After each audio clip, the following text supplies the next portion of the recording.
The first meal was so sweet because it was already prepared. And so we had someone cook soup for us. Massive amount of meal. Oh my gosh. It was good. You guys. I think you did excellently well on this trip. I had so much fear, to be honest with you. Not fear per se. And it goes back to the reason why I said, maybe I should just go and not you this time, right? I was worried about how it's going to play out for you. You didn't like Lagos, did you? No. Why? I like it for like a weekend trip. To be outside. Yeah. But lifestyle wise, it's just the traffic is just too much, guys. Day one in Nigeria was when I thought Alex is going to be broke. The expectations were not great day one. Day one. Oh, that's cool. So we get to Ibadan and we get to our first lodging. So, guys, this is where shit hit the fan. Yeah. This is bad. The appliances weren't working. The fridge wasn't clean. It was hot. Also, another lesson from Nigeria: anything that has a price is negotiable. Is negotiable. Yeah. Anything. Yeah. Anything.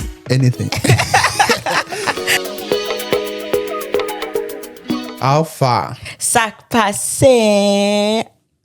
Guys, welcome to another episode of Jollof and Compa. Hosted by myself, Alexis, and my husband, Augustus. Where on this podcast, we talk about our trip to Nigeria. We finally made it there. Alexis finally made it to Nigeria. I finally made it there, and I'm so excited because I know multiple people in my world that have gone to the continent of Africa before me. And it's like, I'm married to a Nigerian. I should have been there. I think we just went when it was right. That's the reasonable explanation to it from my perspective. You almost tried to leave me behind. That is very true. And you know what's annoying? Ladies, back me up in the comments. If your husband or your partner or your boyfriend, you'll give them advice and you'll tell them this is the way that we should go. Yeah. And they're like, no. And then they go talk to their friend, the little knucklehead friend, and they're like, oh my gosh, it's such a great idea. And it's like, that's what I said. So on this trip, I was like, no, I want to go. And you're like, no, you're not going. Yeah. And then you talk to your friend and your friend was like, you need to bring your wife. And you're like, oh yeah, that's a good idea. Yeah. No, you're right. But in my defense, okay, the reason why sometimes I check with other people is not because your advice is not great. It's just, it is a bias in this particular situation. The bias is that you want to go, right? Yes. And I should go. You should go. I'm telling you, like, I would have felt bad if I had gone and come back and you didn't go. Because now it means I have to start planning on that trip that would involve you. So I think it was the perfect time. How was your experience in Nigeria? Maybe from other people's perspective, Nigeria would have broken me. But oh man, you stayed strong. No, I think you did excellently well on this trip. I had so much fear, to be honest with you. Not fear per se. And it goes back to the reason why I said, maybe I should just go and not you this time, right? I was worried about how it's going to play out for you. Okay. I was worried about the food that you're going to eat, how we're going to go from point A to point B, the place that we're going to stay. Yeah. Your safety, your health, those things, they were very high on my list of things that I was worried about. Yeah. So virtually every single moment of you staying there, I was worried about it. Yeah. And it's not because I think you don't have the capability to survive in an extreme environment, but I'm a Nigerian. I grew up in Nigeria. What you think is extreme, redefine extreme when it comes to Nigeria. You get what I'm saying? And I think I try to lay that on you. And at some point you're like, stop making him sound bad, blah, blah, blah, blah, blah. Yeah. And you have to admit that it wasn't as bad as you thought it would have been. Babe, I curated your experience in Nigeria. So take that statement back immediately. No, babe. There were improvements that you saw when we got there. The roads were improved. Yes. You were impressed by the InDrive app. Okay. How does that impact day to day for most people? Your experience was very well curated in Nigeria. Yes. It was curated. For sure.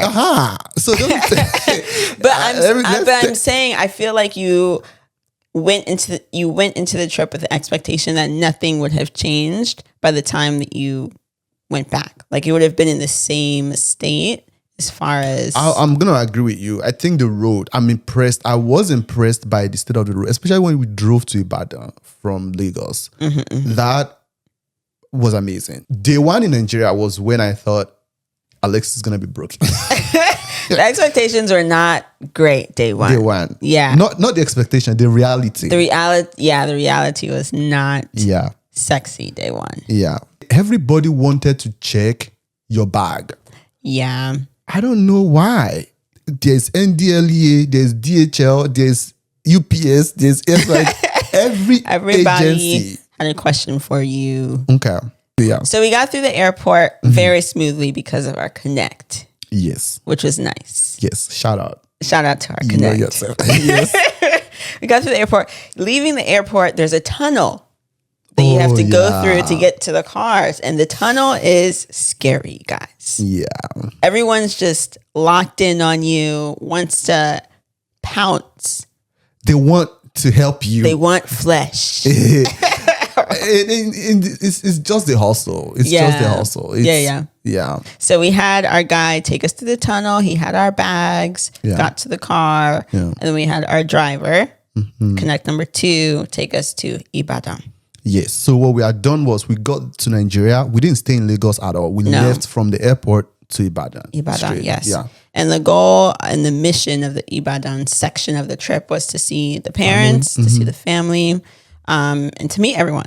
Because it's my first time meeting everyone in person since I've known Augustus. Yeah. You guys. Crazy. And I've known you for... It's probably 6-7 years now. Yeah. Yeah. That's insane. Yeah. And we've been married for 4. So it's like first time meeting your people. So it was very emotional, wholesome trip. I describe it as wholesome. Oh, you do? To everyone. Oh, that's cool. So we get to Ibadan and we get to our first lodging. So, guys, this is where shit hit the fan. Yeah. This is bad. It was bad. Okay. So what had happened was before we left, I had spoken to my friend that went to Nigeria recently. Yes. And he said, oh, we're going to try and find a place where we're going to stay, right? Yes. Okay. So we ended up finding a place. I'm not going to mention the name, but we found a place. And then when the driver was taking us there, the driver was like, The closer we got to get to the place, it was like, It was looking a bit. The area was looking a little bit. But I was willing to get past that. We're in Ibadan. I'm not expecting to. I've been to places that are much more worse. But then we got in, and then we realized that it wasn't what we expected. Right. The appliances weren't working. The fridge wasn't clean. It was hot. Nigeria is hot. It was hot. And my understanding is that, government power does not stay on 24/7. Yeah. And so everyone has a generator for the backup. So when the power goes out, you got your generator to kick in everything still. Yeah. This place was operating on solar power as well, though. Yeah. So the issue was that we had fans versus AC. Yeah, because they cannot run the AC on solar power, and they would not turn on the generator because they said diesel is expensive. So it was hot. It was hot. It was hot. So I was the first one that entered the place, and to me, in my brain, I was like, "This is where we're staying. Like there isn't any other option. This is what we paid for, right?" Yeah. So we go through. It was a 3-bedroom place. I was like, "We'll go upstairs. It's the biggest one." Showed me the bathroom. I was scared. Oh, yeah. For the bathroom. It was not great. The water was cold, but I was like, this is it. This is what it is. When we got in, I was like, this is hot. And think of the fact that we've been on the airplane for 13 hours or thereabout, right? Yeah. Flying to Nigeria. We got there, got on a car, drove down. And I was like, this is hot. This is not nice. I said, what can you do? They say, oh, yeah, we're going to turn on the generator later. I called my friend. I said, speak to these people. Yeah. And then he spoke to me. I was like, this is bad.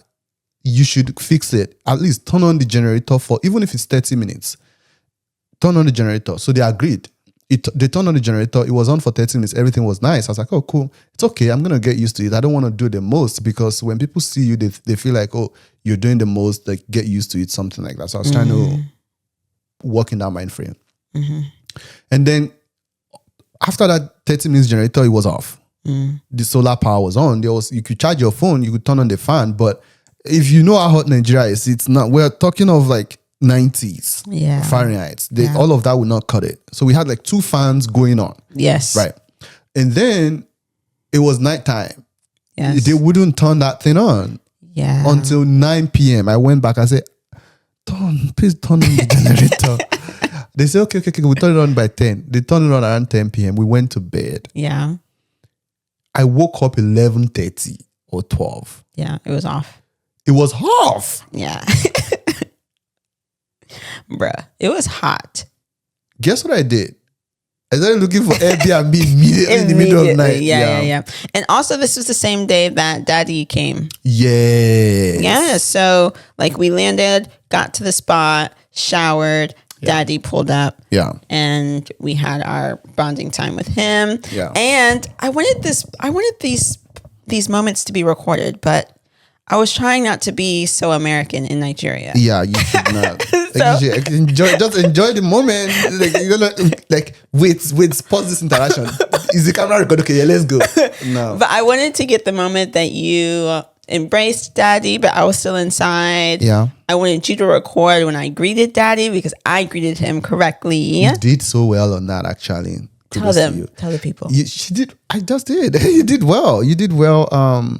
With the greetings and such. Yes. You did well. And for context for American listeners, greeting your parents in your culture is very different from our culture. You have to kneel down when you greet the elderly people. Yes. So is it different for men and women? Like men prostrate and then the women kneel? Yes. Right? Yes, exactly. So I kneeled. Anytime that I was greeting Daddy, I did. And so we met him. We gave him his gifts. He gave me fabric. Yes. And then you guys had conversations. There was a Bible quiz. Oh yeah, he was digging into me, wasn't he?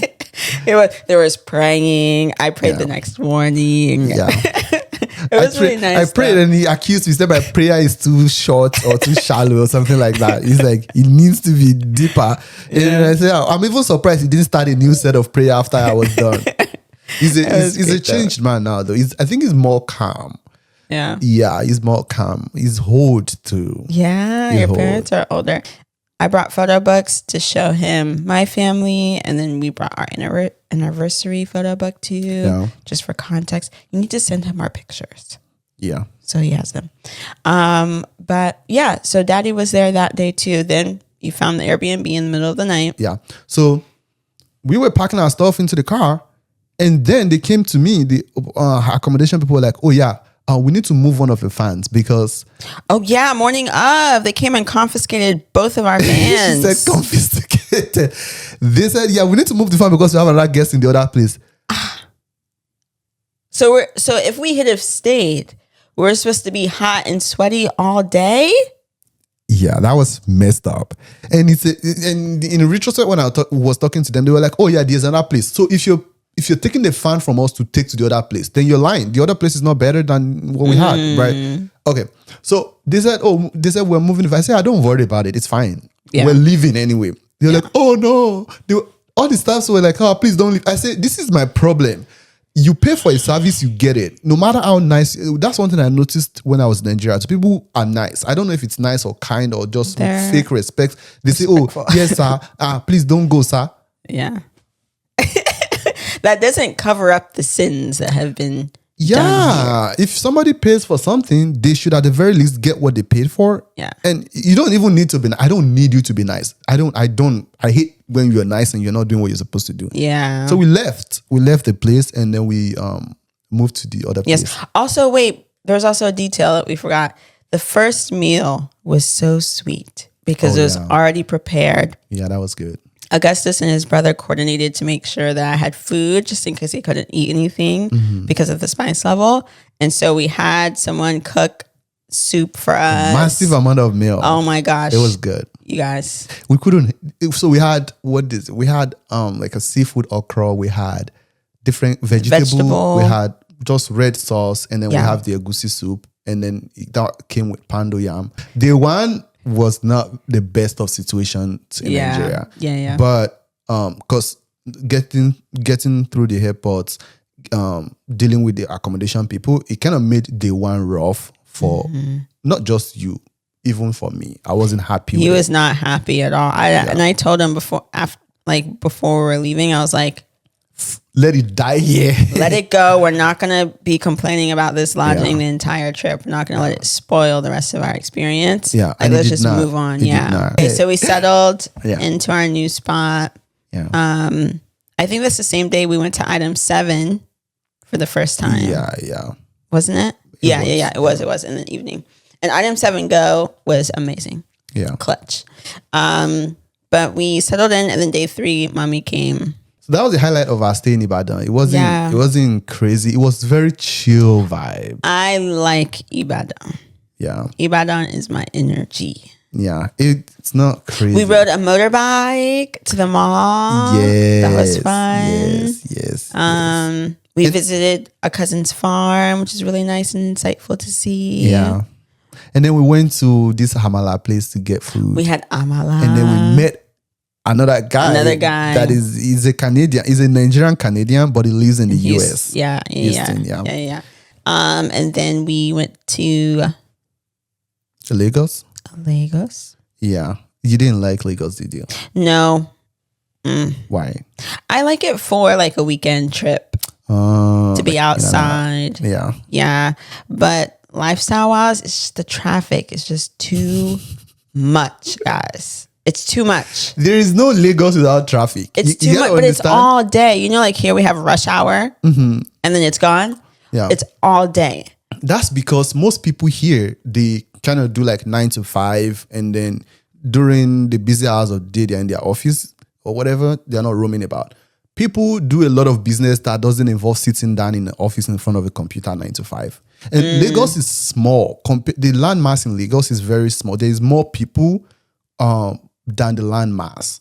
Okay. So the density is crazy for Lagos, right? So that would explain every given point in time you're gonna see traffic, especially we're on the island. Yeah. So that would also explain, because a lot of people would come down there for business and such before going back to the mainland. Yeah. Not my preference, but we did go out, and that was fun. And you know what's interesting, guys? You know, on this podcast, multiple times, Gus is like, oh, Alexis goes out. And these things are true. But when we went out, Augustus was the one that was like, shots, drinks, shisha. I had to make sure that you had a good time. Do you want the table to be like dead and stuff? Immediately, before I even put my cheek on the seat, I said, get us some drinks. Make it flow on this table, bro. I'm trying to show you a good time in Lagos, right? That's the goal. I was making sure that the thing is this. I think we had an agreement that we're going to go out once or whatever. And I was prepped for that. Mentally, I had prepped myself, made sure. Oh, and then shout out to Ayomide. Is he Ayomide? Your friend's brother. Yeah. Your brother's friend. Yes. Yeah. So he was like, we're going to pick the perfect spot. We're not going to it was a nice spot. What was it called? Babao? Yes. It was excellent. Yeah. Because in the sense that it wasn't the crazy place where it wasn't crowded, like you had your own space. Yes, and the music was good, the food was good, the drink was flowing. So we got there. I was like, okay, yeah, let's make it happen. Get us some drinks. And guess who was drinking it too? She didn't say, no. Yeah, but it was nice. I had prepared myself. Nice. We're out till like I think 2 a.m. or so. We stayed till 2. Yeah. And then one of the guy wanted to go to another place. Even you yourself. I did want to go to another place. And then AY was like, there's nothing in the next place that you haven't experienced here. You're just going to go spend more money. Yeah. So we had our night out. We went to Lekki Conservation Center. Oh, yeah, that was scary, suspension bridge. Wait, you were not scared, right? No. I wasn't. It's secure. I'm in Nigeria. I'm telling you, the last time that thing was checked was when it was made. So when I hear the creaky sound, that's the thing that comes to mind.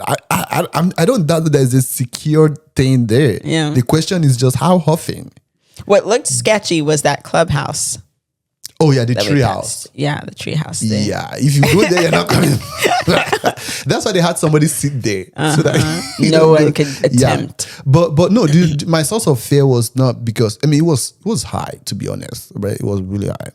But my source of fear is the fact that when I hear that, I'm like, oh damn, I don't know the last time that this thing was maintained or this thing was checked. Even if there's a plan for it to be checked, I know. Anyway, that's the source of my fear. But it wasn't bad. It was fun. It was fun. We took videos of the monkeys. They were up close and personal too. They just walk by you, look at you in your eye. I was scared. There's a video of you jumping away because you didn't know that one was coming towards you. Yeah. But there was a scary night though. A little bit scary. Oh, when we were coming back from the last night, wasn't it? Yes, we're coming back from Sheraton where we had gone to meet. Yeah. And then we're coming back. The boys. And the boys took over the street. Yeah. That part, I don't know if I remember telling that I said, roll up your window. Yeah. Because you're probably just chill. You think these are little boys. No, they're not. If you think water boys are aggressive, multiply by 10,000. Yeah. These ones, they didn't look like they were playing around. Did the driver pay them? I think he did. I think he did but too. It wasn't on our trip. That's the thing. He didn't pay them while we're there. He paid them at some point that day. Oh. So that's what the older guy was like, hey, he had paid already, let him go. Oh. So yeah, he had been there before and then they recognized his face. He didn't pay them while we're there. Oh. Does that make sense now? Yeah. Also, another lesson from Nigeria, anything that has a price is negotiable. Yeah. Anything. Yeah. Anything. So we had to go get a bag. And then we had an InDrive. InDrive is another app. Maybe I'll make a video about it. It's crazy. He was so excited about it. He talked to every driver about it. It's amazing. And then we called InDrive. They picked us up. Yes. And the guy was like, where are you guys going to? No, he didn't ask. I said, we're going to XYZ mall. Yeah. And because we want to get a bag. And it's like, only politicians go to that place that you're going to. Yeah. You're going to get finessed. Yeah. So he said, I have an idea. I'm going to take you to a place. It took us to a spot and they didn't have what we wanted. And then we left. And then it took us to another place where it's like, And then they don't have, that's where we almost got finessed with the sticker because they wanted to sell that to us for 15,000. Yeah. And he looked at me, it's like, that is 5,000. Yeah. That's when I knew this is our guy. Yes. Right. So he took us to Balogun Market. Yes. And what was your experience of that place? It was chaotic, guys, but it was also like just cool to see everyone doing their thing on a typical day. Yeah. You know, like we went to multiple shops within the market to look for this bag and our guy negotiated for us. Yeah. He was like, this is too high. We're going somewhere else. Yeah. And we were just following him. Yeah. Augustus was running behind it. Yeah, because he meant business. He wasn't even checking with me. They tell me the price is like, no. Yeah. It was really, really cool to see. Yeah. And I got a video of just one strip of it. And a fight almost happened. Not a fight, but it was just a heated negotiation. What were you feeling at that point? I was like, I wanted you to butt in. Like what? Yeah, what am I supposed to say? What am I supposed to say? You're supposed to be talking about the prices too. I open my mouth, the cost goes up 2x. But you speak the language. I do speak the language, but they were throwing shits at me. Let me tell you how. I'm going to tell you when it happened. Yeah. You know when the guy was standing on the bag to show that it's stronger? Yes. He was telling the other guy that because when they brought there were two bags, right? He brought one bag out and then he was like, oh, I can sell this to you for this price. I can sell this to you for this price. And the driver guy was like, oh, they're not selling the difference. And I said, oh, they all look the same to me. And the seller was standing on the bag and he was throwing shades at me like, to an untrained eye, it's the same. But I can't do what I just did to this bag, to that other bag. And then the driver was like, yeah, that makes sense. At that, they can smell you that you're not from there. Like, even though you're Nigerian, you speak Nigerian language, there's levels to negotiating in Nigeria. My level is with a car, right? And say, we're going to pay 5,000, pay 2,000. There's levels to surviving Nigeria. The way the guy navigated that market, in a million years, I cannot. No. Exactly. Okay. Yeah. But in the same way, because no, the guy would have winked at me and be like, no, don't pay that. No, but it was cool. I wasn't at any point throughout our trip, I didn't feel unsafe or scared. Yeah, that's good. That's good. Oh, you did do a little bit of negotiating in Ibadan when I had to get my sandals. Oh yeah, no, Samson was disappointed though. Was it? He was. He was like, I went out and before I came back, you guys agreed on the price. How come you didn't catch that? He was angry about it. I think the guy his price was like 64,000 naira, and then Samson was like 7,000 or 17,000. I was like, what? That's insane. For the lesson for me is that any number that I'm thinking in a negotiation, divide by 10. Half is too much. Even after we agreed and I paid, Samson was like, I stepped out and I came back and you guys agreed on the price already. Yeah. And he was obviously disappointed. And then I looked at the guy that sold the stuff. I said, today's your day. I can see the joy in your face. He said, what can I do? I'm just a business guy. Yeah. So you can tell we were finessed. Yeah. He said, what can I do? I'm just a businessman. I'm happy. Yeah. But in all, I think one thing I picked up from all of this is that we should definitely do our best to go back more often. Yes, for sure. It's just by honestly. Yeah. But I see how we can fix the expense though. By having our own house and by having a car in Nigeria. Mm-hmm. If you need a car. Yeah, you need a car. And yes. It's just sad because if you have the car and you put in somebody's care, the day that you're coming, that's the day that the car will start having issues. Mm. And then they'll be like, oh, it's been working fine all along. But if we have a house and we have a car, the only thing we need to do when we go is we pay somebody to drive us during the duration that we're there. Yeah. But we had 2 moments. I think also my highlights are just the times that we were able to be outside and like walk around. Yeah. Too.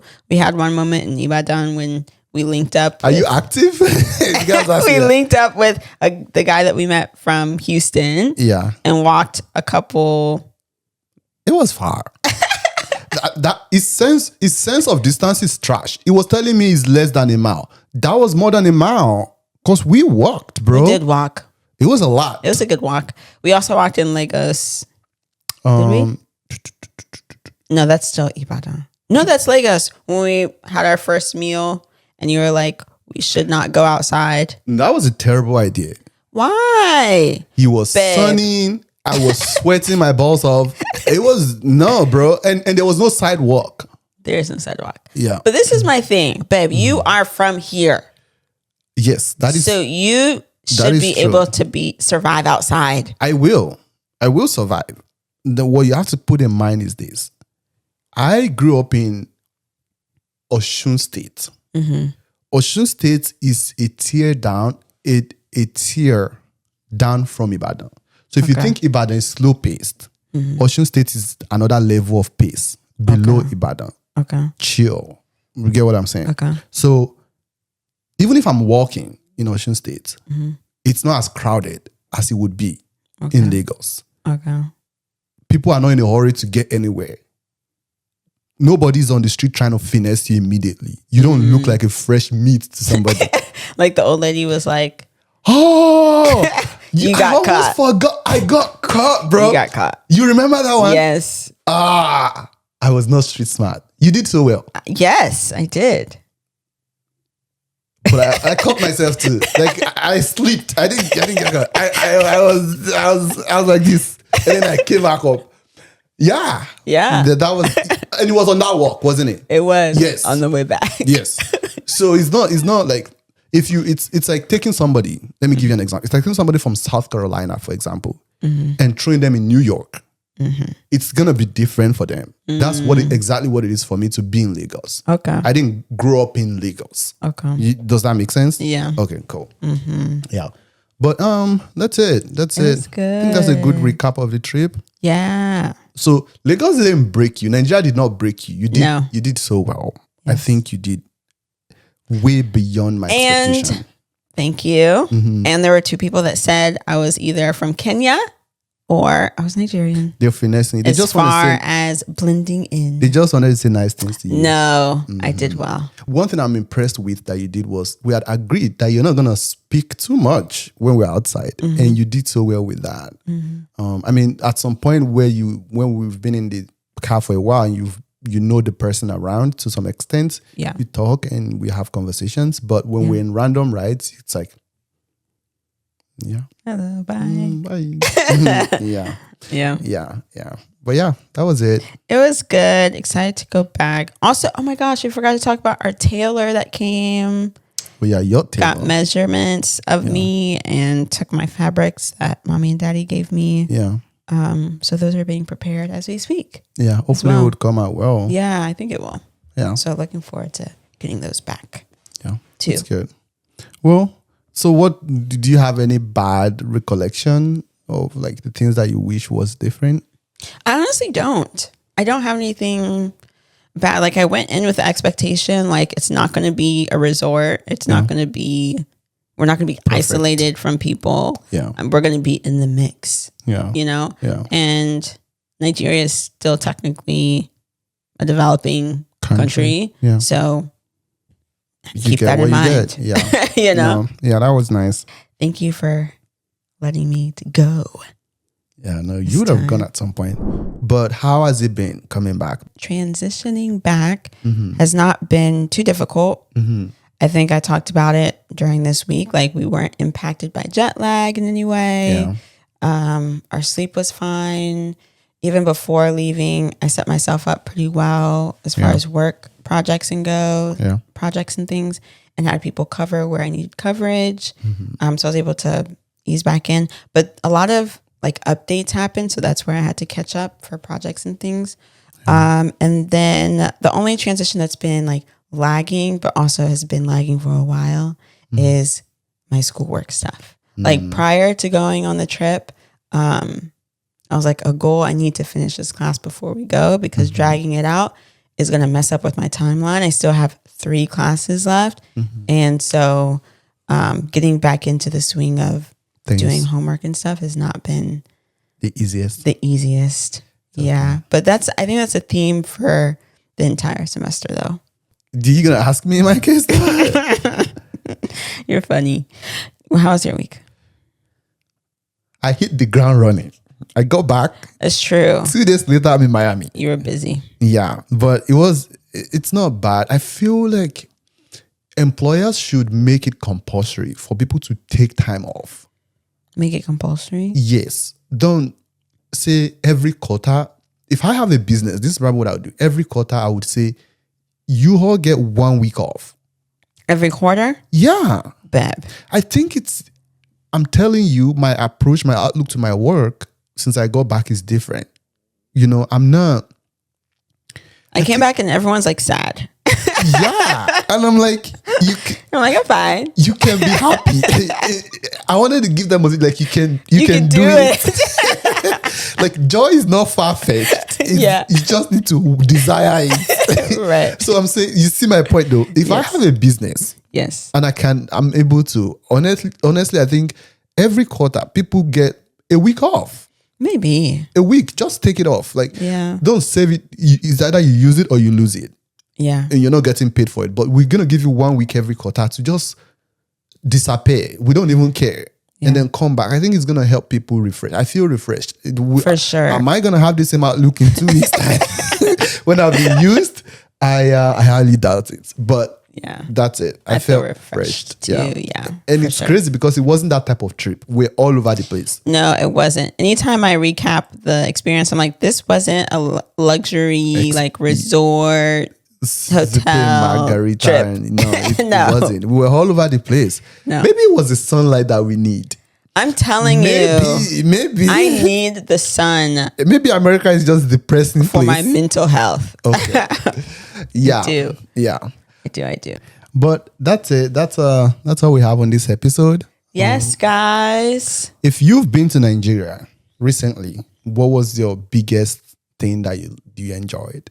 Yeah. And the things that you wish was different. And what should we do next time we go? Yeah, do you have suggestions? What should we add on our list? Yeah. Either in Ibadan or Lagos. Lagos. Okay. All right. Thank you for listening. And don't forget to like, subscribe. Share with your friends. And enemies. We'll see you in the next episode. Peace. Peace.